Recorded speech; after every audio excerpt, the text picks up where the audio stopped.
따라서 가을에는 기도하게 하소서. 가을을 대표하는 사자성어가 우리나라에 뭐가 있죠? 어떻게 이렇게 유식하세요? 천고마비의 계절을 영고마비의 계절, 천고영비의 계절로 우리 모두의 영원히 살찌는 계절을 만드실 수 있기를 바랍니다. 김현승님의 가을에는 기도하게 하소서. 가을에는 기도하게 하소서. 낙엽들이 지는 때를 기다려 내게 주신 겸허한 모국어로 나를 채우소서. 가을에는 사랑하게 하소서. 오직 한 사람을 택하게 하소서. 가장 아름다운 열매를 위하여 이 비옥한 시간을 가꾸게 하소서. 가을에는 홀로 있게 하소서.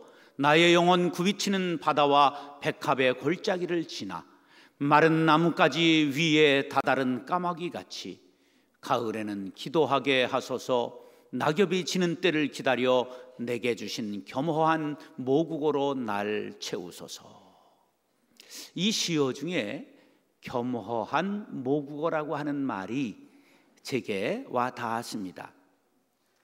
모국어는 뭔 줄 아시죠? 자기 나라 말을 모국어라고 그래요. 그럼 겸허한 모국어는 뭘까? 그것은 제가 이런 해석을 해봤어요.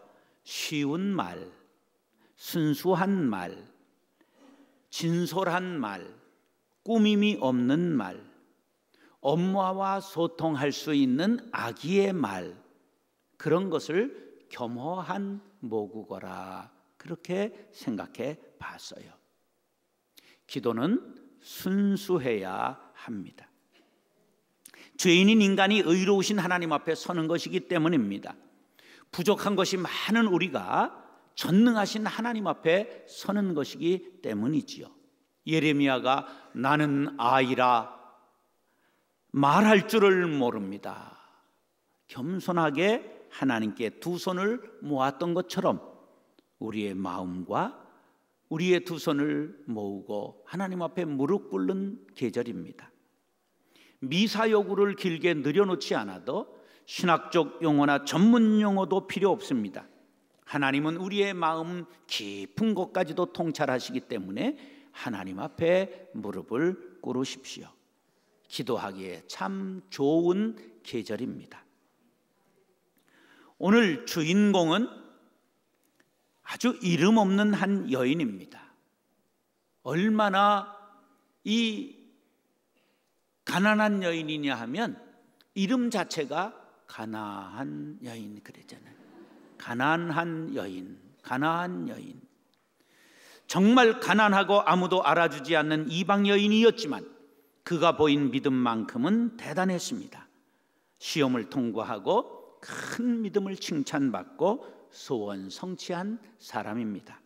이 여인의 간구와 응답을 기도의 원형이라고 생각해 봅니다. 사랑하는 형제 자매 여러분, 가나안 여인의 기도를 상고할 때 은혜 받고 큰 기도의 용사들이 되어 더욱 기도하는 가을이 될 수 있기를 예수님의 이름으로 축원합니다.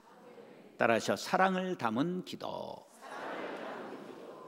기도는 어떤 사람이 하는 거냐? 하나님을 사랑하고 하나님을 신뢰하는 사람이 할 수 있는 거지요. 사랑이 많으시고 능력이 무한하신 하나님, 내 문제를 아랠 때 들으시고 응답하여 주옵소서. 이 믿음이 있을 때 기도할 수 있는 것이지요. 그리고 예수님께서 하나님의 아들이시요 하나님과 우리 사이에 유일한 중보자가 되신다는 것을 믿을 때 기도할 수 있습니다. 세상에는 우리와 하나님 사이를 가로막는 많은 중보자들이 있습니다. 내게로 오라. 1,000만 원짜리 푸닥거리 한 상이면 소원 성취할 수 있다 하는 무속인들도 있고 많은 가짜들이 있어요. 그런데 디모데전서 2장 5절에 보니까 하나님은 한 분이시요 또 하나님과 사람 사이의 중보자도 몇 분이시라고요? 하나님 한 분이신데 누구시라고요? 이 그리스도 예수라. 할렐루야. 가톨릭에서는 중보자로 마리아를 한 사람 더 세워요. 아닙니다. 성경에 그런 이야기가 없습니다. 신천지에서는 이제 이만희가 자기가 중보자다 그러더니 요새는 만화님까지 세워서 김남희인가 하는 만화님도 중보자다 그러는 이런 가짜들 세상에 많지요. 문선명, 또 전도관의 박태선, 이런 요새 안상홍, 장길자, 이런 중보자 전부 가짜입니다. 예수 외에 다른 이로서는 구원을 받을 수 없나니 천하 사람 중에 구원을 받을 만한 다른 이름을 우리에게 주신 일이 없습니다. 할렐루야. 그러므로 하나님을 사랑하고 신뢰하며 예수님을 중보자로 믿는 사람만이 진정한 기도를 드릴 수 있고 응답받을 수가 있습니다. 오늘 본문에 나오는 가나안 여인이 그런 믿음을 가지고 예수님께 나왔습니다. 21절, 22절 시작.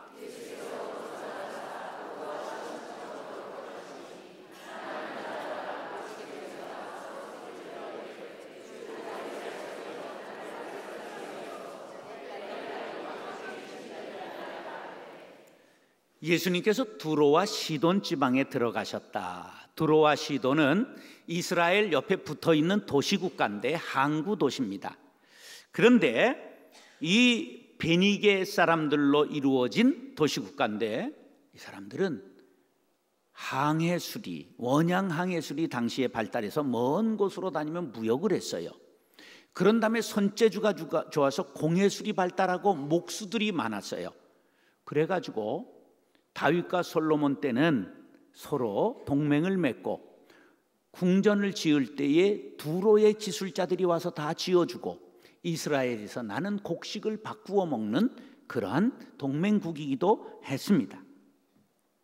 그런데 왜 예수님이 이 지역에 가셨을까? 오늘 본문에는 나오지 않는데 똑같은 병행 구절인 마가복음 7장에 보면 예수님이 피곤하셔서 아무도 알 수 없는 이방 땅으로 쉬러 들어가신 거예요. 그런데 이 소식을 가나안 여인이 들었고 그에게 예수님의 소문을 듣고 믿음이 이미 마음에 자리 잡았어요. 그런데 마가복음에는 가나안 여인이 아니라 수로보니게 여인이라고 나와요. 수로보니게라는 것은 지역 이름을 말해요. 이것은 시리아의 베니게 이런 말이고요. 가나안 여인이라고 하는 건 족속을 말하는 거예요. 가나안 족속 여인이라는 뜻입니다. 가나안은 젖과 꿀이 흐르는 땅을 가나안이라고 그러죠. 거기 원래 가나안이라고 하는 족속이 살았기 때문에 붙여진 이름이에요. 그런데 그 땅을 누가 점령했어요? 이스라엘이 점령했어요. 그러니까 가나안과 이스라엘은 아주 친할까요? 왼수일까요? 왼수예요. 근데 이 여인, 이방 여인이 예수님께 나온 곳이에요. 이거는 무엇을 뜻하느냐? 바로 예수 그리스도가 이스라엘의 왕이 아니시고 만왕의 왕이시오 만주의 주라고 하는 것을 보여주고 있는 장면입니다. 전승에 의하면 이 여인의 이름은 유스타, 그 딸의 이름은 베레니케라고 되어 있습니다. 그런데 이 여인이 예수님 앞에 나온 것은 자신의 문제였습니까? 딸의 문제였습니까? 귀신 들린 딸의 문제로 예수님께 나온 것입니다. 그리고 예수님께 나와 외친 말에 다시 한번 주목해 보겠습니다. 시작. 주 다윗의 자손이여 나를 불쌍히 여기소서 내 딸이 흉악하게 귀신 들렸나이다.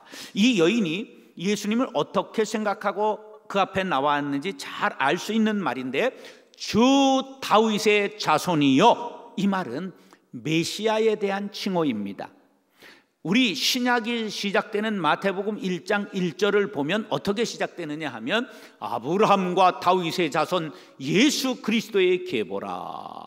바로 다윗의 자손, 이것은 메시아를 지칭하는 말이에요. 9장 27절에도 보면 예수께서 거기서 떠나가실 때 두 맹인이 따라오며 소리질러 이르되 다윗의 자손이여 우리를 불쌍히 여기소서. 우리를 불쌍히 여기실 분은 오직 다윗의 자손으로 이 땅에 오신 예수 그리스도밖에 없는 줄 믿으시기 바랍니다. 이 여인이 놀랍게도 예수님을 메시아로 인식하고 있었다는 사실입니다. 벌써 그 예수님에 대한 소문이 이방의 두로 시돈까지 퍼졌고 가나안 여인이 믿음을 갖게 되었다는 것이죠. 그 다음에 이 여인이 뭐라고 그랬냐면 나를 불쌍히 여기소서 그랬어요. 딸을 불쌍히 여겨달라고 그랬어요? 나를 불쌍히 여겨달라고 그랬어요? 예, 사랑하는 딸은 나와 다를 바가 없지요. 딸의 괴로움이 나의 괴로움이지요. 딸의 아픔이 나의 아픔이지요. 바로 사랑을 가지고 나오게 된 것이지요. 그리고 흉악한 귀신에 사로잡힌 딸을 고쳐달라는 것입니다. 흉악한 귀신에 사로잡혔다는 것은 딸의 병세가 매우 위중하다는 것이요, 심각하다는 것이지요. 하늘과 땅의 권세를 가신 예수님 외에는 고치실 분이 없는 걸 믿는 믿음이 이 여인에게 자리 잡고 있었던 것입니다. 이 여인의 기도를 중보기도의 원형이라고 봅니다. 중보기도란 교회, 국가, 타인, 열방을 위한 기도인데 남을 위해 무너진 성벽을 보수하고 끊어진 길을 이어주는 기도입니다. 신앙인을 신앙인 되게 하는 성숙한 기도가 중보 기도입니다. 중보 기도의 절대 조건은 뭐를 담아야 된다고요? 사랑을 담을 때 할 수 있는 거지요. 하나님을 신뢰하고 사랑하는 것과 자신이 중보 기도하는 대상을 사랑하는 마음을 담지 않고는 할 수 없는 기도, 그것이 바로 중보 기도입니다. 중보 기도를 아주 대표하는 성경 구절을 이사야 58장 12절을 듭니다. 시작. 내게서 날 자들이 오래 황폐된 곳들을 다시 세울 것이며 너는 역대에 파괴된 기초를 쌓으리니 너를 일컬어 무너진 데를 보수하는 자라 할 것이며 길을 수축하여 거할 곳이 되게 하는 자라 하리라. 할렐루야. 나라를 사랑하는 사람, 조국을 위해 눈물 흘리는 사람은 나라의 무너진 성벽을 막아서서 기도하는 사람입니다. 사랑하는 사람이 앞길이 막혔습니다. 그러면 부르도자를 갖고 나가서라도, 삽을 가지고 나가서라도 길을 닦고 보수하며 울부짖는 기도가 중보의 기도입니다. 여러분의 사방을 돌아보시기 바랍니다. 가족 중에, 형제 중에, 이웃 중에 인생이 아프고 마음이 시리고 병들고 부도나고 무너지고 막막한 사람이 있지는 않습니까? 그분을 위하여 사랑의 마음을 담고 중보기도 하시기 바랍니다. 하나님께서 여러분의 기도에 응답해 주실 줄로 믿습니다. 사랑하는 형제 자매 여러분, 가나안 여인과 같이 사랑하는 사람들의 문제를 안고 주님께 나와 간절히 기도하는 중보의 기도가 기도의 용사가 될 수 있기를 예수님의 이름으로 축원합니다. 따라하시오. 겸손한 마음의 기도. 성경에 보면 장자를 아주 귀하게 여깁니다. 우리나라도 장자를 귀하게 여겼지요. 그래서 옛날 이 유산은 누가 물려받아요? 장자가 물려받았지요. 성경에는 장자에게 두 몫을 줍니다. 그러니까 둘이면 셋으로 나눠 두 몫은 장자, 그리고 차자에게는 한 몫씩 가는 거예요. 그런데요, 구원의 그 줄기는 꼭 장자를 타고 내려가지 않는다는 걸 발견할 수 있어요. 가인은 버림받고 아벨의 제사는 받으시잖아요. 뿐만 아니라 에서가 구원의 줄기를 잡는 게 아니라 야곱이 구원의 줄기의 반열에 들어오죠. 그 다음에 르우벤이 아니라 넷째 아들 유다가 영적 장자가 되지요. 더욱 놀라운 것은 다윗의 뒤를 잇는 것은 10번째 아들인 솔로몬이 뒤를 잇는다는 사실이지요. 구원의 맥은 이와 같이 좀 달라요. 그런데요, 예수님께 가장 칭찬받은 사람도 이스라엘 사람이 아니라 이방 사람이었다는 것을 알 수 있어요.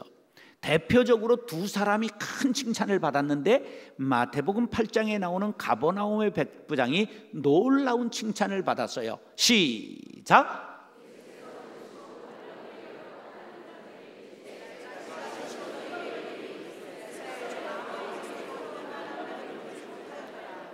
예, 어떻게 말을 그렇게 죽여서 읽으세요? 이만한 믿음, 그러면 파리만한 믿음, 모기만한 믿음, 이런 말이 되는 거예요. 이만한 믿음을 만나보지 못하였노라. 할렐루야. 그러니까 대다 큰 믿음이라는 뜻이에요. 이게 원어로는 도사우텐 피스틴이라고 그러는데 예수님이 깜짝 놀랄 만한 믿음, 이런 뜻이니까 이것을 좀 표현을 잘해야 되죠. 이만한 믿음을 다시 한번 표현해 보겠습니다. 시작. 그래요. 이제 성우급으로 발전하셨어요. 그런데 오늘 본문에 가나안 여인이 또 최상의 칭찬을 받았는데 28절에 보니까 내 믿음이 크도다, 이 크자는 가래침이 나올 정도로 크게 해야 합니다. 이 두 이방인이 유대인들 중에 아무도 들어보지 못한 칭찬을 받았어요. 이것은 하나님께서 선택하신 이스라엘이 구원의 장자권을 장차 이방인에게 빼앗길 것을 예고하는 예고편입니다.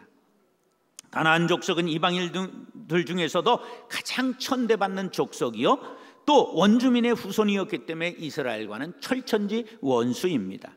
그런 여인이 도대체 어떻게 무엇을 했기에 이렇게 큰 칭찬을 받았을까? 23절로 27절 시작.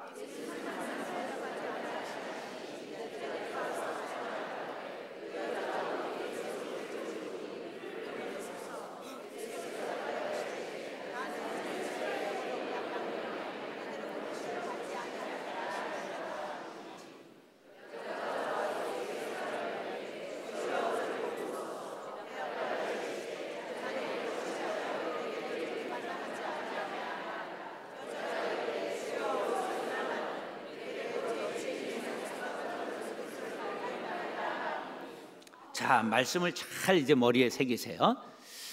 이 귀신 들린 딸을 둔 어머니가 예수님께 나와서 애절하게 간구했는데 예수님께서 반응을 하셨어요? 안 하셨어요? 일체 안 하는 거예요. 그 제자들이 깝깝했어요. 왜? 뒤에서 여자가 시끄럽게 노는데 예수님이 일절 반응을 하지 않으니까 예수님 쫓아보내시든지 그 대답을 해주든지 둘 중에 하나 하세요. 구차는 투로 제자들이 말을 했어요. 그런데 예수님이 입을 여시는데 아주 평소하고는 전혀 다른 아주 냉정한 목소리로 이렇게 말하세요. 나는 이스라엘의 잃어버린 양 외에는 다른 데로 보내심을 받지 아니하였노라. 이 말을 의역하면 나는 너 같은 이방 여자에게 관심이 없다, 이 이스라엘 사람들을 상대하기도 바쁘다, 이런 뜻이에요. 그런데 이 여인이 물러서지 않아요. 절을 하면서 주여 저를 도와 주옵소서. 그러자 예수님이 어떻게 이렇게 심한 말을 할 수 있을까? 아니, 어떻게 예수님이 이렇게 심한 말을, 뭐라 그러냐 하면 자녀의 떡을 취하여 개들에게 던짐이 마땅하지 아니하니라. 이 말을 의역하면 이스라엘 백성들에게 돌아갈 은혜와 하나님의 축복을 개와 같은 너에게 줄 수 없다, 그런 말이. 이걸 두 자로 말하면 개 뭐죠? 예, 내가 어떻게 욕을 하겠어요. 예. 이와 같이 큰 모욕을 당했어요. 그런데 이 여인이 예수님 발 아래 엎드려 기가 막힌 말을 했어요. 주여 옳습니다. 그 말은 뭐예요? 나는 개라는 거예요. 그러나 개들도 주인의 상에서 떨어지는 부스러기는 먹지 않습니까? 그 부스러기라도 줬사오니 은혜를 베풀어 주옵소서 간청한 거예요. 참으로 놀라운 믿음이 아닐 수가 없습니다. 예수님의 시험을 끝내 통과했지요.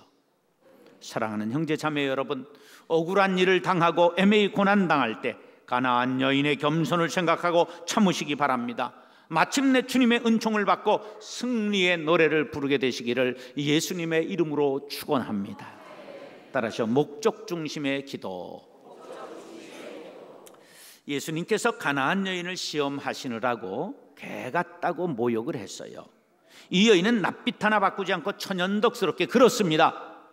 나는 개보다 못한 사람입니다. 그렇게 반응을 했어요. 싸움의 법칙을 보면 개 같은 뭐 이러면 그 다음에 어떻게 반응하죠? 어떻게 반응해요? 그래, 나 개다. 그러면 물어뜯는 거 아닙니까? 이게 싸움의 법칙이에요. 그런데 전혀 예측을 벗어난 태도를 보였어요. 왜 그랬을까요? 그에겐 분명한 목적이 있었어요. 무슨 목적? 귀신 들린 딸을 고치고 평안을 얻는 목적이 있었던 것이죠. 이 여인에게 있어 자신이 모욕당하는 것은 그리 중요하지 않아요. 왜?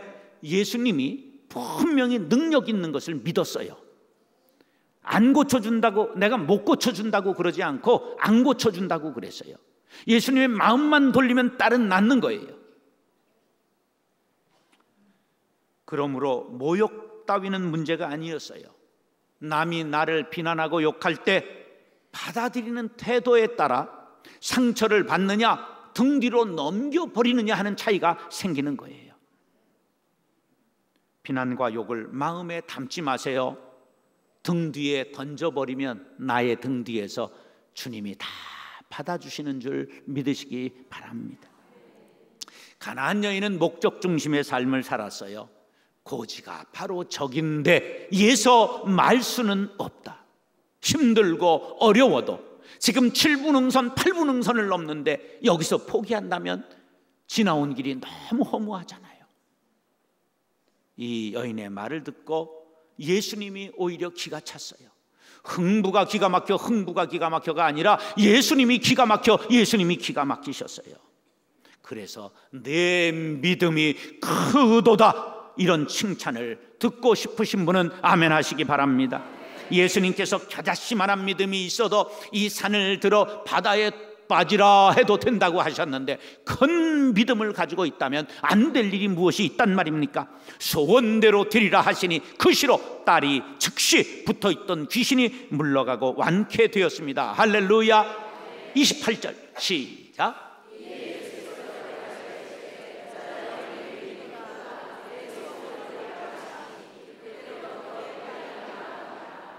네 믿음이 어떠다고요? 그럼 이래야지, 크도다 이러면 안 되는 거예요. 가나안 여인은 칭찬받고 응답받았어요. 예수님을 감동시켰고 우리에게 귀감이 되었어요. 가나안 여인의 간구를 제가 목적 중심의 기도라고 명명해 봤어요. 그럼 목적 중심의 기도의 특징이 뭐냐? 목적 중심으로 삶을 사는 사람의 특징이 뭐냐? 첫째, 어떤 경우에도 좌절하거나 포기하지 않습니다. 또 두 번째로는 말과 생각을 항상 긍정적으로 합니다. 보세요. 이 여자가 예수님이 개라고 할 때 어떻게 반응했어요? 옳소이다 이렇게 반응했어요. 우리는 긍정으로 받아야 될 때도 그게 아니고 이렇게 받는 사람이 너무 말을 유심히 보면 많아요. 내 말이 그렇지 아니한가 보세요. 벌써 이 긍정으로 받아야 사람 마음이 열려요. 그런데 지금 동의하면서도 그게 아니고 막 입에 달고 살아. 그러니까 마음문이 상대방이 딱 달려서 사람하고 가까워질 수가 없어요. 사람 마음을 얻을 수가 없어요. 한번 따라하세요. 옳소이다마는. 옳소이다는 건 긍정이고 마는은 그러나, 그런 뜻이에요. 먼저 긍정하고 부정하면 내 목적을 성취할 수 있어요. 이걸 헬라어 언어로 카르가르라고 하는 용법인데요, 이 말은 무슨 뜻이냐 하면 보통 상대방의 말을 긍정하면서도 그 말에 승복하지 않고 그 다음에 그 말이 자신에게 유리하도록 이끌어올 때 쓰는 말이 카르가르 용법이에요. 옳소이다마는 그런 거예요. 한번 따라해요. 예. 그러나. 근데 여러분들은 그러나 예 그런단 말이에요. 아니고 예 이러니까 사람이 먼저 기분 나쁜 마음을 팍 닫아버리는 거예요. 근데요, 자기 말도 잘 유심해서 보시고 남의 말도 유심히 이 말을 들었으면 보세요. 대부분의 사람들이 부정적인 말을 사용하기 때문에 실패하는 거예요. 믿음과 긍정적 언어를 구사하는 지혜가 바로 응답받고 칭찬을 받게 된 것이지요. 그리고 이 여인이 믿음이 크다고 칭찬받은 것은 예수님께서 만왕의 왕 만주의 주심을 확신하고 있었기 때문입니다. 무엇을 보아 알 수 있어요? 딸을 데리고 왔어요? 혼자 왔어요? 혼자 온 거예요. 예수님의 능력은 시간과 공간을 초월하는 것을 믿으시면 아멘 하시기 바랍니다. 가버나움의 백부장도 종을 데리고 왔어요? 혼자 왔어요? 말씀의 능력을 믿었기 때문입니다. 목적 중심의 삶, 목적 중심의 기도, 꼭 이 세 가지를 기억하시기 바랍니다. 이렇게 목적 중심의 삶으로 예수님께 매어달려 간구하니 칭찬받았습니다. 내 소원대로 드리라. 내 믿는 대로 들지어다. 최고의 응답, 최고의 축복을 받았습니다. 소원대로라는 말은 원하는 만큼 그러한 뜻이에요. 고난을 극복한 가나안 여인에게 기도의 응답으로 보상해 주시겠다는 예수님의 의지가 담겨 있는 말씀입니다. 내 소원대로 드리라. 요새 코미디에 만수르라는 거 나오지, 억수루라고 하는 거, 세계 제일 부자 이야기. 억수로 자녀들이 와서 엉뚱한 얘기해도 다 사주잖아요. 야, 저 그냥 호텔을 그냥 너 다 가져라 이러잖아요. 우리 하나님이 억수로보다 억수로 부자이신 것을 믿으시면 아멘 하시기 바랍니다. 그분에게, 우리 하나님께 능력이 있습니다. 그러므로 우리가 주님께 나오시기 바랍니다. 히브리서 10장 35절 36절 시작.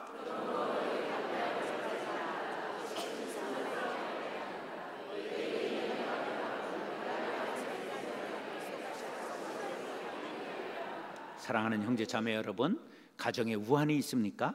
질병이 있습니까? 귀신에게 묶인 문제가 있습니까? 분명한 목적을 가지고 하나님께 나오시기 바랍니다. 어떤 경우에라도 좌절하지 마시고 포기하지 말고 긍정적으로 생각하고 예수님의 능력을 믿고 매어달려 내 소원대로 되리라 응답받는 가나안 여인이 될 수 있기를 예수님의 이름으로 축원합니다.